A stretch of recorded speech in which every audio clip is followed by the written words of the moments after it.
سبحان ربك رب العزة عما يصفون وسلام على المرسلين والحمد لله رب العالمين.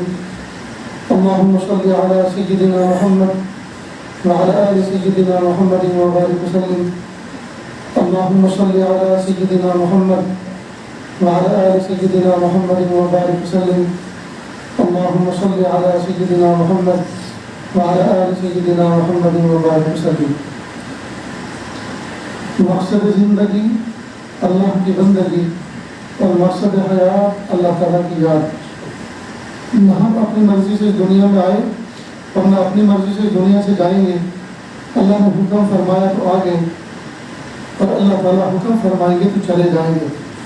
نہ آنے میں ہماری مرضی کا کوئی دخل، نہ جانے میں ہماری مرضی کا کوئی دخل. عقل مندی کا تقاضا یہ ہے بیچ کی جو زندگی ہے وہ بھی ہم اللہ کی مرضی کے مطابق گزاریں.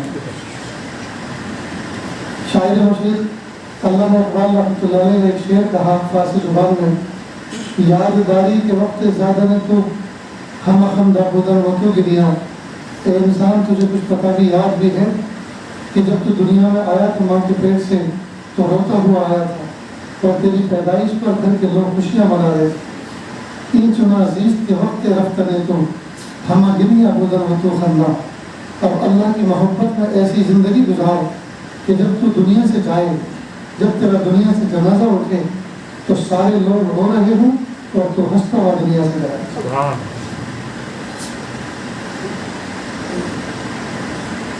میرے بھائیوں، آج کا میرا آنا ایک خاص پس منظر میں ہے. میرے بہت پیارے، میرے بڑے، میرے محسن، جنہوں نے مجھے نہ جانے کتنی محفلوں کے اندر گفتگو کرنے کا موقع عطا کیا. حضرت مفتی فضل الوحید صاحب رحمۃ اللہ علیہ جو بہت اچھی زندگی گزار کر بہت اچھی موت پا کے دنیا سے چلے گئے. اللہ رب العزت ان کے درجات کو بلند فرمائے. اس جگہ پر چونکہ حضرت کا کثرت سے آنا جانا تھا، بہت سارے لوگ حضرت سے وابستہ تھے، تو سوچا ان کے ساتھ بیٹھ کر میں بھی اپنے غم کو ہلکا کروں.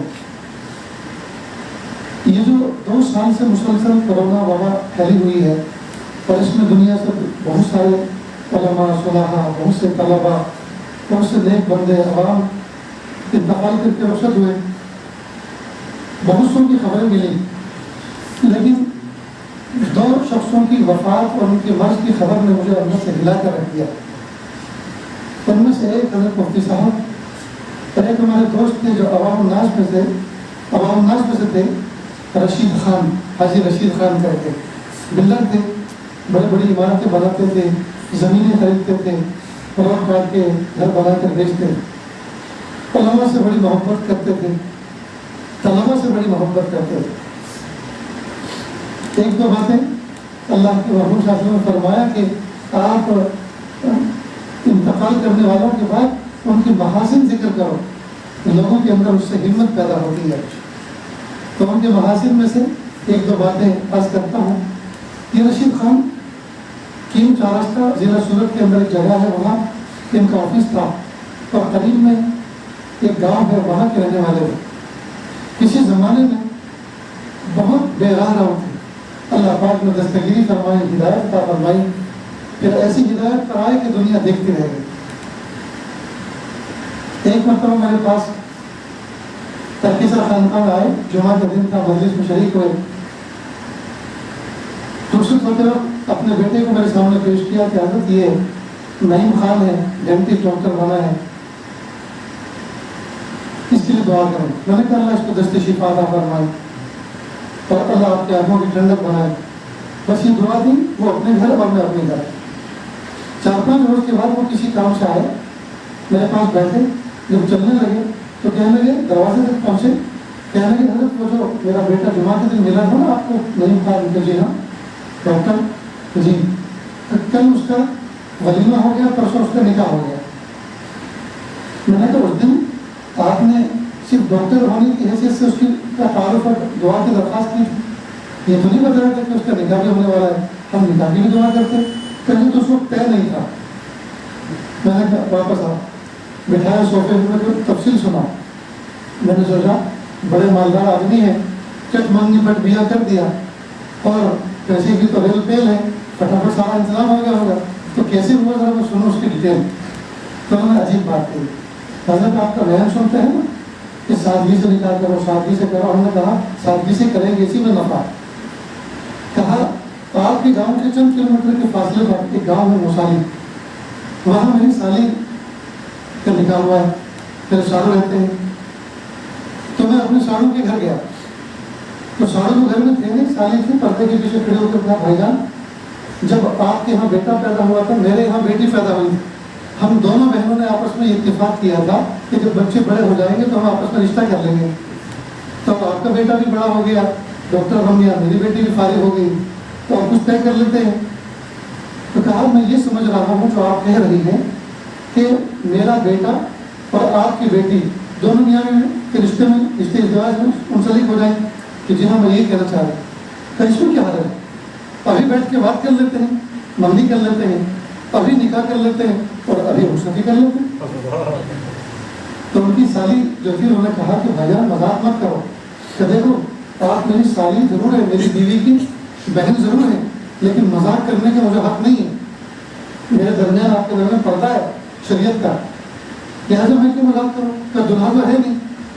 کہ دلہا وہاں جیب میں سے فون نکالا تھا, بیٹا نہیں کہاں ہے. کہ ابو میں اپنے گھر پر ہوں. کہ اپنی خالہ کے گھر کتنی دیر میں آ سکتا, کہ 10-15 منٹ آ جاؤ. وہ گاڑی لیا لے کر آ گیا. اس کو یہ بھی پتا نہیں کہ میرے بارے میں کوئی بات ہونے جا رہی ہے. آ گیا. اس کے تصور میں یہ تھا کہ ابا کی گاڑی ذرا پرانی سی ہے, ہو سکتا ہے مسیل کر رہی ہو, گڑبڑ کر رہی ہو, اس لیے مجھے بلایا. اس کے تصور میں یہ تھا. جیسے وہ آیا تو کہا بیٹا میں تمہاری خالہ کی بیٹی سے تمہارا نکاح کرنا چاہتا ہوں, تمہیں کوئی مسئلہ تو نہیں ہے. وہ آپ کی مرضی, آپ جیسا کرنا چاہتے ٹھیک ہے بیٹھو. اتنے میں ان کا ساڑو بھی آ گیا. اور وہ جیسے اندر گیا سلام کر کے اندر اپنی بیوی سے ملنے گیا, تو بیوی نے پوری تفصیل سنائی کہ ایسے ایسے کہا اور انہوں نے ایسا ایسا جواب دیا. جب میں نے ان سے کہا کہ دلہا تو ہے نہیں, تو انہوں نے لڑکے کو بلا لیا. تو اب میں کیا کروں. وہ پیچھے کے کمرے میں گئے اور خاندان کے کسی بڑے آدمی سے فون پہ بات کی اور کہا کہ ایسا ایسا معاملہ ہوا ہے. اور رشید خان بیٹھے ہوئے اپنے بیٹے کو ہی بلا لیا اور وہ کہہ رہے ابھی مانگنی, ابھی نکاح, ابھی رخصتی, تو میں کیا کروں. وہ خاندان کا جو بڑا آدمی تھا اس نے کہا دیکھو رشید خان جیسا کہتا ہے ویسے ہی کرتا ہے, اس نے بزرگوں کی صحبت پائی ہے, لہٰذا ایک بات تو یہ ہوئی کہ وہ جیسا کہتا ہے ویسا کرتا ہے. اور دوسری بات یہ کہ رشید خان جیسا بیٹا, رشید خان کے بیٹے جیسا داماد اگر آپ کو مل رہا ہے آپ کی بیٹی کے لیے تو یہ بہت مبارک کی بادی کی بات ہے, ہم آپ کو مبارکباد پیش کرتے ہیں. رہی بات یہ کہ ہمارا کوئی گلا شکوہ نہیں ہوگا, آپ یہ نکاح جیسا وہ کہیں کر دو. اس کو ہمت آ گئی, پھر وہ آ کے بیٹھ گئے. اب باتیں ہو گئی. رشید خان باہر نکلے, تھوڑا سا بازار سا تھا, لوگوں کو کہا رہے بھائی ذرا ایک نئی کام ہونے جا, آ جاؤ بھائی آپ پہ آ جاؤ, بھائی آپ پہ آ جاؤ. 10-12 لوگوں کو جمع کر لیا. امام صاحب کو آواز دی, قریب میں مسجد ہے, وہ بھی آ گئے. امام صاحب سے کہا حضرت یہ میرا بیٹا, ان کی بیٹی ادھر پردے میں ہے, یہ ان کے ابا ہیں, میں اس بیٹے کا باپ ہوں. مہر فاطمی کسی آدمی سے بات کر کے آپ معلوم کرو, اگر پتا ہو تو مجھے بتاؤ. بیٹے سے کہا بیٹا میری گاڑی کے ڈیش ٹاپ میں 1-8 لاکھ روپے رکھے ہیں, پھر آپ گن کے لاؤ. جیسے امام صاحب کے اتنے گن کے ایک طرف رکھ دو مہر فاطمی. اور کہا نکاح پڑھاؤ. نکاح پڑھا دیا, میں نے فاطمی نقد ادا کر دی. اس زمانے میں 60-70 ہزار تھی, اب تو 1,10,000 20,000 ایسے کچھ بنتا ہے. وہ پیش کر دی. پھر رشید خان نے سب دعا ہو گئی, اٹھنے لگے, سب سونے لگے. رشید خان نے اپنے بیٹے کو کہا بیٹا آپ کی بیوی اور آپ کی ساسو ماں جو آج تک خالہ تھی, آج سے وہ آپ کی ساسو ماں بھی بن گئی. ساسو ماں کو بھی اور اپنی بیوی کو گاڑی میں بٹھا کے گھر لے کر آؤ, تاکہ اس لڑکی کو اوپرا پن نہ لگے, اجنبی پن نہ لگے. اب یہ رشید خان پہلے پہنچ گئے. ان کے کا جو گھر قریب ایک بازار ہے وہاں پہنچے, 2-3 کلو بکرے کے گوشت کا قیمہ لیا, کچھ مٹھائی خریدی, کچھ بسکٹ خریدے اور لے کر گھر آئے. رات آئی, بچوں نے رات گزاری, سب لوگ سوئے, صبح کو اٹھے. رشید خان نے کہا کہ دیکھو میری مسجد میں فجر کی نماز کے اندر 20 سے 25 لوگ ہوتے ہیں, لہٰذا اتنی روٹی بنا لو, یہ قیمہ بھون کے رکھو, سالن بنا کے رکھو اس کا, اور مٹھائی اور بسکٹ سب دسترخوان کو سجا کے رکھو, فجر کی نماز کے بعد ولیمہ ہونے والا. اللہ کی شان فجر کی نماز کا سلام پھرا امام صاحب نے, کھڑے ہو گئے اور کہا دوستو میں رشید خان، میرا بیٹا نعیم خان، کل اس کا نکاح ہوا ہے، آج ولیمہ ہے، امام صاحب، مؤذن صاحب اور سارے مصلی میرے گھر تشریف لائیں، ولیمہ کھائیں، ان بچوں کو دعا دیں۔ یہ کہہ کے وہ تو چلے گئے۔ اب لوگ دعا کر کے ذکر کر کے جب نکلے، اب چپل پہن گئے اور آپس میں بحث کر رہے ہیں کیسا نکاح، کیسا ولیمہ، کیا ہے یہ؟ تو خبر وہ اتنا کیپیبل آدمی جو اعلان کر کے خانہ خدا میں اعلان کر کے گیا ہے، جو کوئی مذاق کر کے تو نہیں گئے چلو دیکھ لیتے ہیں کیا ہو رہا ہے۔ گھر گھر دیکھا دسترخوان بھرا بھرا لگا ہوا تھا ناشتے کا، اور سب نے ناشتہ کیا ولیمے کے نام سے، اور سب نے دعائیں دی۔ میں نے کہا رشید خان اللہ آپ کو جزائے خیر دے، مجھ جیسا فقیر آدمی اگر میں سادگی کے ساتھ اپنے بچے کا نکاح کروں تو ساری دنیا یوں کہے گی مولانا کے پاس لینے دینے کو کچھ ہے نہیں، تو سنت اور سادگی کی آڑ میں اپنی غربت کو چھپا رہے ہیں۔ تم جیسا کروڑ پتی آدمی اگر ایسا کام کرے گا تو امت کے لیے مثال بنتی ہے۔ ایک واقعہ تو ان کا یہ، جب ان کا انتقال ہوا بیمار ہوئے اور عید سے 3 دن پہلے انتقال ہوا، عید سے 3 دن پہلے انتقال ہوا اسی بیماری میں۔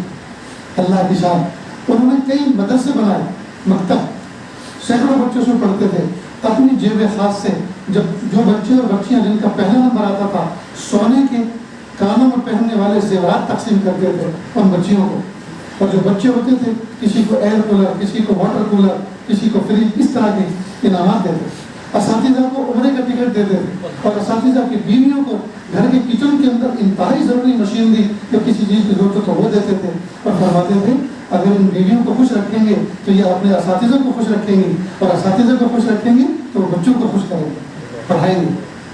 یہ ان کا مزاج تھا۔ میں ان کے انتقال کے بعد 2-4 لوگوں کے درمیان بیٹھا ہوا تھا، اس میں ایک بوڑھے مکتب کے استاد بھی تھے، وہ فرمانے لگے کہ مولانا میں ان کے گاؤں کے اندر مکتب پڑھانے جاتا تھا، تو نہیں جاتا، لیکن آج تک وہ مجھے 2000 روپئے ہدیہ دیا کرتے تھے ہر مہینے۔ اور ایک مرتبہ مجھے کہا مولانا آپ بچوں کو اللہ اللہ پڑھاتے ہیں، الف با پڑھاتے ہیں، اللہ اللہ کرنا سکھاتے ہیں، آپ ہمارے محسن ہیں، لیکن آپ لوگوں کی تنخواہیں بہت بڑی ہوتی ہیں، کئی مرتبہ اچانک کوئی حادثہ کو ضرورت پیش آ جاتی ہے، پیسوں کی ضرورت ہوتی ہے، تو آپ بے تکلف میرے آفس پر آنا، اور اگر وہاں کہیں میں میٹنگ میں ہوں تو دیکھ کے چلے مت جانا، بلکہ میٹنگ میں آنا، اور وہاں جا کے یہ بھی مت کہنا کہ مجھے پیسے کی ضرورت ہے، کہ لوگوں کو یہ نہ لگے کہ آپ بھیک مانگنے آئے، بلکہ یوں کہنا رشید خان آپ کے پاس جو میرے پیسے رکھے ہوئے ہیں اس میں سے 4000 روپے مجھے دو، آپ کے پاس جو میرے پیسے رکھے ہوئے اس میں سے 4000 روپے مجھے دو، اور نیت یہ کرنا کہ آپ کی قسمت کے پیسے جو میرے پاس رکھے ہوئے ہیں، تاکہ جھوٹ لینا کہ آپ کی قسمت کے جو پیسے میرے رکھے ہوئے ہیں اس میں سے 4000 روپے دو۔ اللہ کیسا پیارا آدمی تھا۔ اس کے انتقال کی جو بیماری کی میں نے خبر سنی تو میں دھک کر کے رہ گیا۔ اللہ اکبر۔ اور حضرت مفتی صاحب کی بیماری کی خبر اور ان کی وفات کی جب خبر آئی تو بس مت پوچھو کہ کیا گزری۔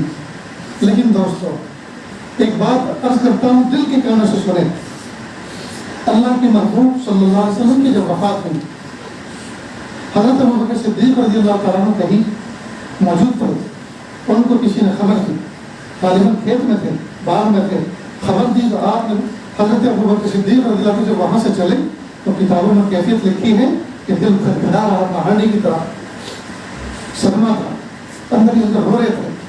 جب محبوب صلی اللہ علیہ وسلم کے حجرے مبارک میں پہنچے تو چہرے اقدس سے چادر ہٹائی اور پیشانی کو بوسہ دیا اور فرمایا طب تحین و طب تمیتا، آپ نے بہت پیاری زندگی گزاری اور بہت پیاری وفات پائی۔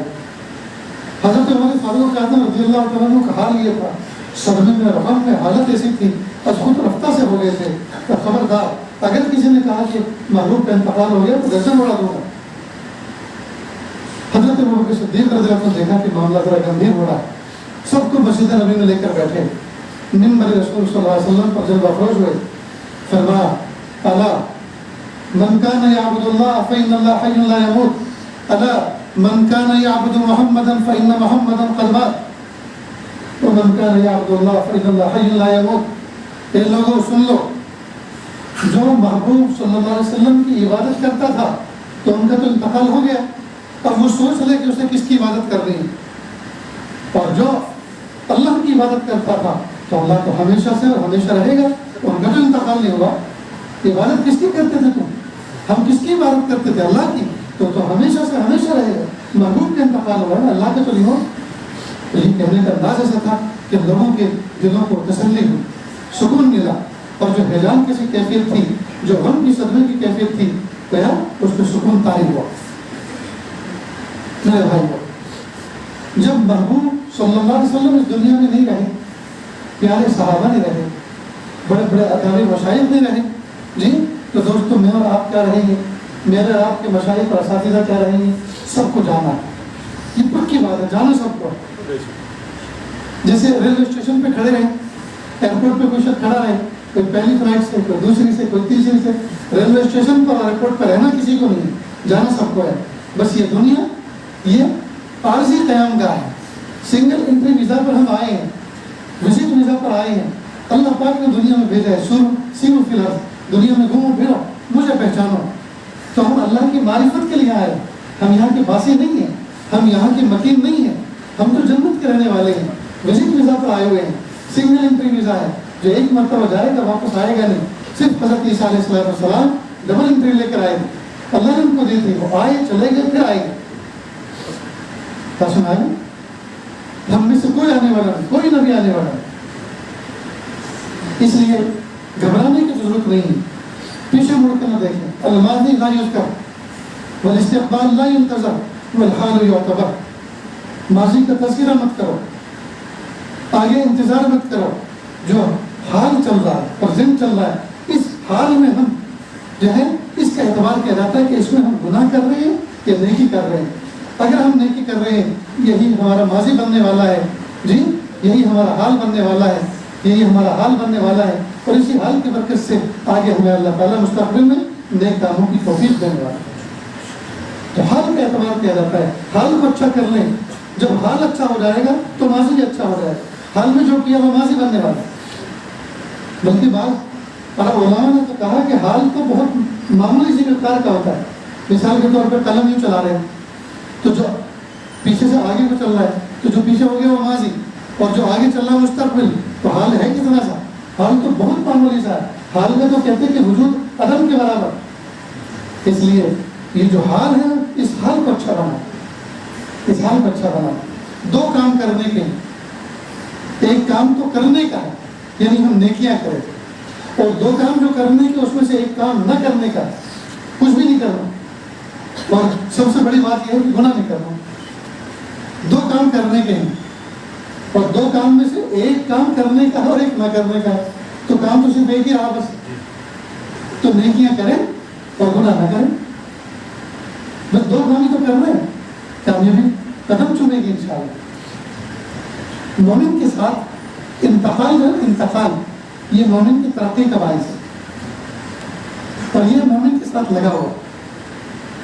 دیکھو حضرت آدم علیہ السلام کا انتقال ہوا جنت سے ادھر دنیا کی طرف جی, ایک انتقال تو ان کا ہوا سب سے پہلے.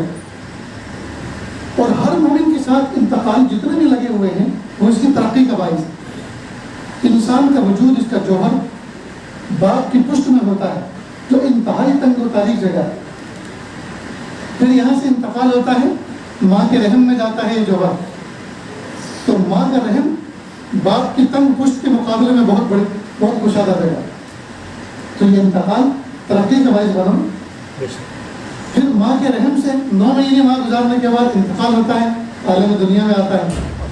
تو دنیا کا عالم ماں کے رحم کے مقابلے میں بہت جی کشادہ وسیع جگہ ہے. تو یہ انتقال ترقی کا باعث بنا. پھر یہاں سے انتقال ہوتا ہے, عالم برزخ میں جاتا ہے. عالم برزخ دنیا کے مقابلے میں بہت بہتر جگہ ہے. پھر عالم برزخ سے انتقال ہوتا ہے عالم آخرت کی طرف, اور عالم آخرت بہت بڑی جگہ ہے. پھر عالم آخرت میں فیصلہ ہوتا ہے اور عالم جنت کی طرف جاتا ہے. عالم جنت وہ سب چیزوں سے بڑی. تو یہ جو انتقال ہے مومن کے ساتھ میں لگا ہوا, ہر لمحے اس میں ترقی ہوتی ہے. ہاں البتہ اتنا ضرور ہے کہ کچھ قیدی ایک بیرک کے اندر قید ہوں, آپس میں دل مل جاتے ہیں, آپس میں دل مل جاتے ہیں. پھر ایک دن ایک آدمی کی رہائی کا پروانہ آتا ہے, ایک دن ایک آدمی کی رہائی کا پروانہ آتا ہے. تو جس کی رہائی ہوتی ہے وہ خوش ہوتا ہے کہ نہیں ہوتا, لیکن ساتھ ہی غمگین ہوتے ہیں,